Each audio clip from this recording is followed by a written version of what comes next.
අයිබෝන් අපේ YouTube යාළුවෝ ඔයාලා හැමෝටම සිතුම් ටෙක් YouTube channel එකක තමයි ඔයාලා අදත් එකතුලා ඉන්නේ.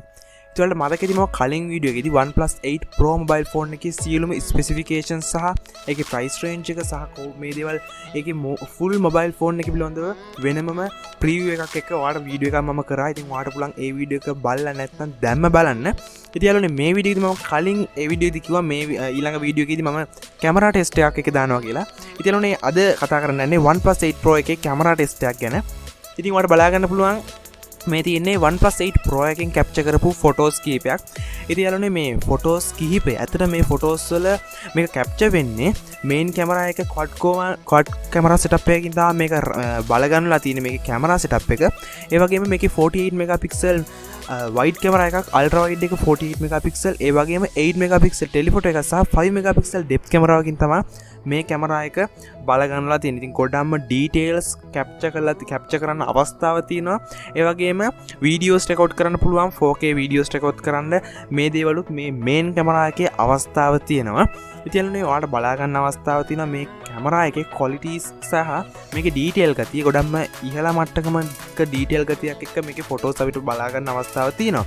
ඉතින් සමහරක් අවස්ථාවන්දී OnePlus 8 Pro එක S20 Ultra එකට වඩා හොඳයි කියලා ගොඩක් අය කියනවා. සමහරක් අය කියනවා P40 එකට වඩාත් හොඳයි. සමහරක් අය කියනවා ඒ දෙක මේක තරම් හොඳ නෑ කැමරා quality එක. නමුත් සමහරක් අය කියනවා S20 එක හොඳයි මේකට. ඔය විදිහට එක මත තියෙනවා. ඒ කියන්නේ සාමාන්‍යයෙන් මේක කොහොමද පාවිච්චි කරන්නේ සහ මේක කැමරා quality එකෙන් උඩින් වැඩ ගන්න පුළුවන් අය. ඉතින් මේ විදිහට සාමාන්‍ය කස්ටමර් කෙනෙක් කොහොමද මේක ගැන හිතන්නේ කියන එක අපිට හරියටම කියන්න බෑ. මොකද මන් දන්න මතේ නෙමෙයි වාදාරන්නේ. ඒක නිසා මේ කැමරා ටෙස්ට් එකේ සමහරක් අවස්ථාවන්දී මේ ෆොටෝස් වලදී ඔයාලට තමයි මේක ගොඩක්ම හොඳ ක්වොලිටි එකකින් පෙනේ. නමුත් සමහරක් අවස්ථාවන්දී සමහරක් කියන්නේ සාමාන්‍යයෙන් day night ඔය දෙකේදී කැමරා ක්වොලිටි එක වෙනස් වෙන්න අවස්ථාවක් තියෙනවා. ඒ කියන්නේ අපි කැප්චර් කරන තැන අනුව එතන තියෙන ලයිට් කන්ඩිෂන් එක අනුව මේ දේවල් එක කැමරා ෆොටෝ ඒ කියන්නේ කැමරාවේ සහ ෆොටෝ එකේ පොඩි වෙනස්කම් ඇති වෙන්න අවස්ථාවක් තියෙනවා ඒ වෙද එකත් එක්ක. ඒක නිසා මම හිතනවා ඒක ලොකුවට මෙතන බලා ගන්න අවස්ථාවක් තියෙන්නේ නැහැ. ඔයාලට මේ ෆොටෝස් වලදී ගොඩක් ක්වොලිටි ෆොටෝස් කීපයක් තමයි මම හොයාගෙන තියෙන්නේ. ඒ වගේම මේක ගොඩක්ම නිවැරදිව කැප්චර් කරපු ෆොටෝස් කීපයක් මේ ඔරිජිනල් OnePlus 8 Pro කැමරාවෙන් කැප්චර් කරපු ෆොටෝස් කීපයක් තමයි මේ බලා ගන්න අවස්ථාවක් තියෙන්නේ. ඉතින් යාළුවනේ මේකෙදි ගොඩක් විශේෂ දෙයක් තියෙනවා. S20 Ultra එකට වඩා මේකේ කැමරාව හොඳයිද කියන එක ලොකු ප්‍රශ්නයක් එනවා. ඉතින් ඇත්තටම ඒක තීරණය වෙන්නේ බජට් එක. ඒ කියන්නේ මොබයිල් ෆෝන් එක මිලදී ගන්න කෙනාගේ බජට් එක සහ යාගේ අවශ්‍යතාවය අනුව තමයි. මොකද ඒකට හේතුව දැන් සාමාන්‍ය ස්පේස් zoom තියෙනවා 100 by Samsung Galaxy S20 Ultra එකේ. නමුත් මේකේ එහෙම පහසුකමක් නැහැ. ඒ වගේ මේකේ 8K දක්වා වීඩියෝ රෙකෝඩ් කරන්න පුළුවන්. නමුත් මේකේ එහෙම පහසුකමක් නැහැ. ඉතින් ඒ වගේ ගත්තාම OnePlus 8 Pro එක හොඳයි කියලා කියන්න බෑ. but S20 Ultra එක ඊට වඩා හොඳයි කියලා කියන්නත් බෑ. ඒකට හේතුව ඒ වගේ එක එක පහසුකම් තියෙනවා. එක එක දේවල් ඉම්ප්‍රූව්මන්ට් කරලා. ඉතින් මේකේ තියෙනවා ගොඩක් හොඳ ෆීචර්ස් වගේ. කියන්නේ light conditions වලදී වගේ P20 P40 එක මතක ඇති ඔයාලට ගොඩක් ඉහළින් හිටියා. Huawei P40 Pro එක ගැන මම වෙනමින් මතක ඇති ඔයාලට S20 Ultra එකයි iPhone 11 Pro Max එකයි Huawei P40 Pro එකයි මේ තුනේම කැමරා ටෙස්ට් එක මම වෙනම ඒ කියන්නේ එකට අරගෙන වීඩියෝ එකකින් කරලා පෙන්නුවා. ඉතින් මේකෙදි ඔයාලට බලා ගන්න අවස්ථාවක් තිබුණා. සමහරක් අවස්ථාවන්ට අපිට S20 එක ගොඩක් ඉහළ මට්ටමක තිබ්බා. ඒ වගේම iPhone 11 Pro Max එක සමහරක් අවස්ථාවලදී ගොඩක් හොඳ තැනක තිබ්බා.